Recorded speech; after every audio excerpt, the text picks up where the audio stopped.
একমাত্র ফারাক্কা বাঁধ ছাড়া আর কোনো বাঁধের ব্যাপারে পানি বন্টন চুক্তি নেই। তাছাড়া কোনো প্রকার গাইডলাইন ফলো না করে এক রাতের মধ্যে বাঁধের সব কয়েকটি দরজা খুলে দেওয়ার মতো কাজও মেনে নেওয়া যায় না। ভারত যে নিজের ইচ্ছা মতো পানি নিয়ন্ত্রণ করছে বন্টনের নামে, এটা যে বেআইনি, এটার বিরুদ্ধে আওয়াজ তুলতে হবে। আগে কেউ কোনো কথা বলেনি, কিন্তু এখন এটা নিয়ে কথা বলতে হবে, অ্যাকশন নিতে হবে। এটাতে গেল চুক্তির বিষয়, কবে কি হবে সেটা নিয়ে তো বসে থাকলে হবে না।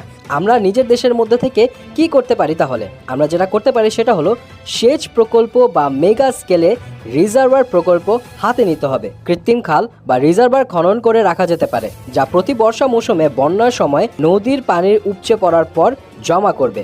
খরার মৌসুমে চাষাবাদের কাজেও এটি ব্যবহার করা যাবে। আরেকটা সহজ প্রক্রিয়া হলো নদীর নাব্যতা রক্ষা করা। উজানের ঢলে আসা পলি জমা হয়ে নদীর প্রশস্ততা এবং গভীরতা দ্রুত কমে যাচ্ছে, পানি ধারণ ক্ষমতাও কমছে। সো এই ক্ষেত্রে প্ল্যানিং করে ড্রেজিং এর মাধ্যমে নদীর গভীরতা বাড়িয়ে নদীর প্রবাহ ঠিকঠাক রাখার ব্যবস্থা করতে হবে।